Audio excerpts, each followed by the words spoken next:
Pioneers, this is the assisted chin-up or pull-up. It says chin-up, but you can do either one because there are multiple handle grips.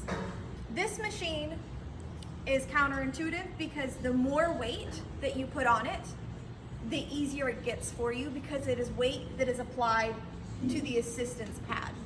So if I weigh 100 pounds, I don't, but if I weigh 100 pounds and I set this on 25, I'm only gonna be lifting 75 pounds. So, and I can also adjust it by 5-pound increments using these two weights. So when I come over this way, I'm going to be careful to get into it. I'm gonna step up onto these pads, use these to help me get up there, and put my hands up here for a pull-up, or right here for a chin-up. They both work the back muscles pretty extensively, including the latissimus dorsi and other rotator cuff muscles, muscles in the back of the shoulder, the trapezius. But if I also do this, the chin-up, my biceps get to help. Either one is great. I'll demonstrate both. I'm gonna grab on and then one leg at a time, put them on the pad. Inhale, exhale, looking forward, and pull.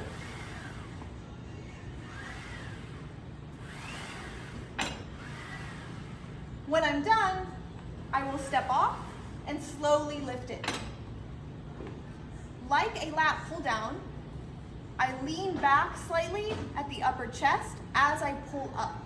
Imagine that there's a bar here and you don't want your chin to hit it. The same instructions for a chin up, palms facing you. One leg at a time. Inhale and exhale all the way through the exercise. When I'm done, 1 foot off, let it raise and step off. Let's say you don't want any help from the pad and you just want to do chin-ups or pull-ups right here. Pull on the knob behind here and lower the seat. And now you can do it without assistance as well. That's the assisted pull-up or chin-up.